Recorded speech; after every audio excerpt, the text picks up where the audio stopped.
बिस्मिल्लाहिर्रहमानिर्रहीम बोलते कालम के साथ मैं आमिर रज़ान। और इसराइल को एक नया दुश्मन दरकार है जो कि तुर्किया भी हो सकता है। यानी हाकान फेदान जो कि फॉरेन मिनिस्टर हैं तुर्किया के, उन्होंने एक अपने इंटरव्यू के अंदर खुल्लम खुल्ला ये बात की है कि नेतन्याहू एक नए दुश्मन की तलाश में है। ईरान के बाद वो उनका जो नज़रें हैं वो तुर्किया पर हैं, और कहते हैं कि तुर्किया के साथ उनकी जंग की कोई बुनियादी वजह नज़र नहीं आती। लेकिन ये मसला ज़रूर समझ आता है कि जैसे जैसे इंतखाबात करीब आते जा रहे हैं, नेतन्याहू एक नया दुश्मन बनाते चले जा रहे हैं। ये सारा कन्फ्लिक्ट जो है या सारा मसला जो है उस वक्त शुरू होता है जब अमेरिका इस बात में इंटरेस्टिंग था कि F-35 जो कि वो भारत के लिए बना रहा था वो तुर्किया का फ़रोख्त कर दे। तुर्किया ने भी इस हवाले से जो है बातचीत को आगे बढ़ाया, लेकिन इसमें नेतन्याहू जो हैं, जो कि इस वक्त सरबराह हैं इसराइल के, उन्होंने टांग अड़ाने की कोशिश की और कहा कि अमेरिका को तुर्किया को 5th जनरेशन का ये जहाज़ F-35 नहीं देना चाहिए। यहाँ से ये कन्फ्लिक्ट का आगाज़ हुआ। पेट हेक्सत को फौरी तौर पर अंकारा में होने वाली जो कॉन्फ्रेंस थी वहाँ से इसराइल भिजवाया गया ताकि वो इसराइल के लोगों को इस बात पर राज़ी कर सकें कि F-35 तुर्किया को देने को जो है कोई हर्ज नहीं है। नेटो का रुकन है तुर्किया, नेटो की कॉन्फ्रेंस है जिसमें F-35 के हवाले से डोनाल्ड ट्रंप से सवाल भी हुआ था। हकान फेदान ने कहा कि ईरान के साथ तो इनका जो मामला चल रहा है सो चल रहा है, उस पर तो ये कामयाबी हासिल नहीं कर सके।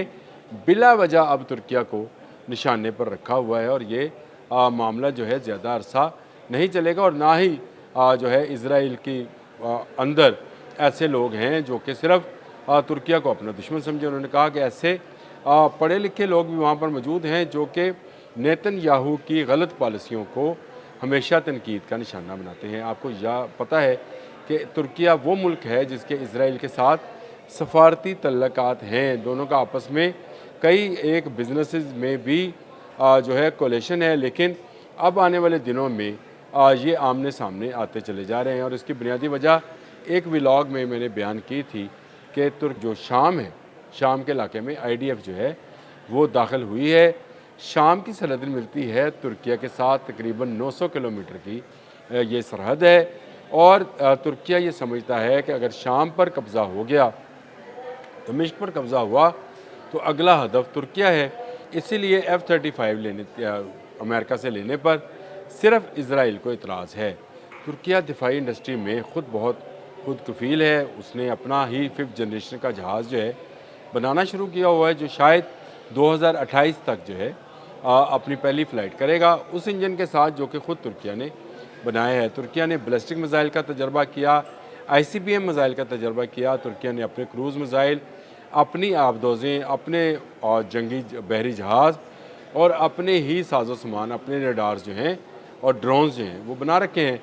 तुर्किया इस मामले में मैं ये समझता हूँ कि ख़ुद कफ़ील है कि उसको ना अमेरिका की ज़रूरत है ना नेटो की ज़रूरत है, लेकिन इसके बावजूद वो चाहता ये है कि उसके पास F-35 जो हैं वो भी मौजूद हों, ताकि उसका जब कान का प्रोजेक्ट तो 2028 में आना है, आज से तकरीबन पौने 2 साल के बाद, उससे पहले उसके पास F-35 मौजूद हों, ताकि अगर कभी इसराइल या कोई और मुल्क जो है तुर्किया की तरफ देखे तो वो उसका जवाब दे सके।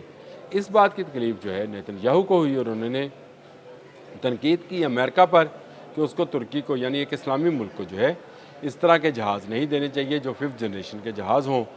तुर्किया ने इस बात का बुरा मनाया और अब हकान फेदान ने, जो कि फॉरेन मिनिस्टर हैं, उन्होंने खुलकर बात की है। उन्होंने कहा कि वहाँ जब भी इलेक्शन आते हैं उनको एक नया दुश्मन दरकार होता है।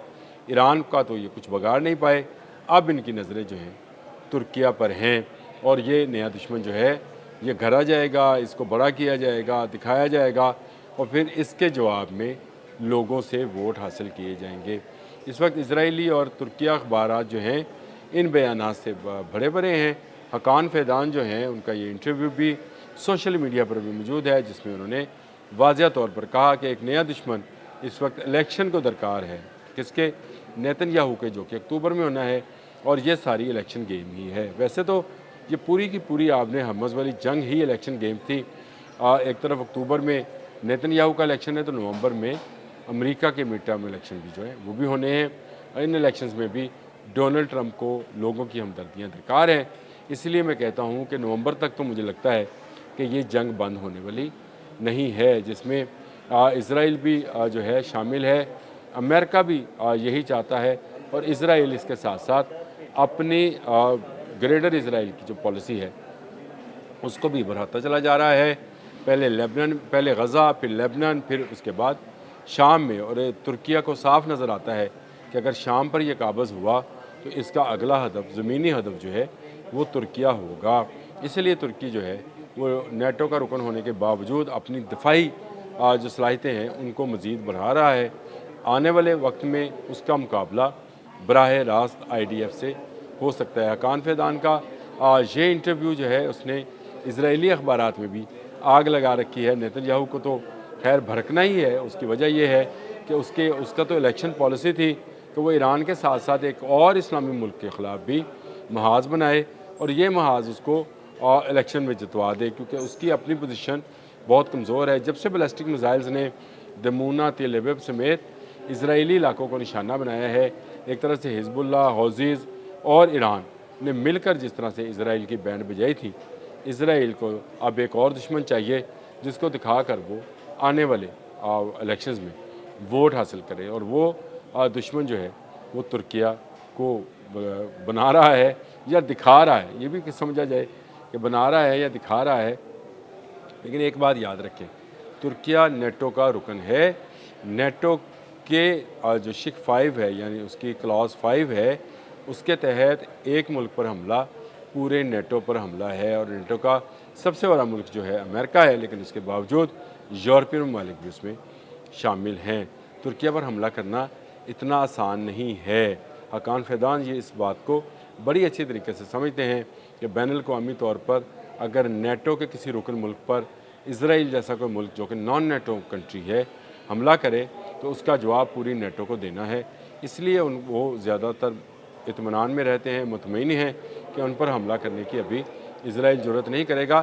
یہ صرف ایک ایسی بیان بازی ہے جس میں الیکشن کمپین بنائی جائے گی، الیکشن میں ووٹ حاصل کیے جائیں گے، اور ترکیہ کو ایک بڑی فوجی طاقت دکھا کر یہودیوں کے ووٹ حاصل کیے جائیں گے کہ تمہیں ایران سے بھی زیادہ ترکیہ سے خطرہ ہے۔ ترکیہ کے پاس تو بہت زیادہ جو ہے دفاعی ٹیکنالوجی ہے، اس کے پاس اپنے ٹینکس ہیں، اپنے رڈارز ہیں، اپنے اس کے سسٹمز ہیں، تمام کی تمام چیزیں ترکیہ خود اپنے ملک کے اندر پروڈیوس کرتا ہے، بلکہ اس کو ایکسپورٹ بھی کرتا ہے۔ کان پروجیکٹ جو ہے وہ بھی اپنے آخری مراحل میں ہے، لیکن اس کا انجن جو ہے اب امریکہ کے بجائے خود ترکیہ ہی جو ہے ڈیولپ کر رہا ہے۔ اس کے بعد اس کے پاس اپنا ایک 5th جنریشن کا جہاز ہوگا۔ یہ ایک ایسی جنگ ہوگی اگر ہوتی ہے جس میں پھر امریکہ کے لیے بڑا امتحان ہوگا۔ دونوں امریکہ کے دوست ممالک ہیں، ایک طرف نیٹو کا رکن ترکیہ ہے اور دوسری طرف نان نیٹو اسرائیل، لیکن اسرائیل جو ہے یہ تو امریکہ کو کٹ پتلیوں کی طرح نچواتا ہے۔ آنے والا وقت کیا کرے گا؟ کیا واقعی اسرائیل میں جو نعرے لگائے گئے ترکیہ کے خلاف اس پر عمل درآمد ہوگا، یا پھر جو ہے یہ صرف ایک انتخابی سٹنٹ تھا جس کو استعمال کرتے ہوئے نیتن یاہو مزید ووٹ لیں گے؟ آنے والے وقت پر آپ بھی انتظار کیجئے، میں بھی انتظار کرتا ہوں۔ اب تک کے لیے اتنا ہی۔ اللہ حافظ۔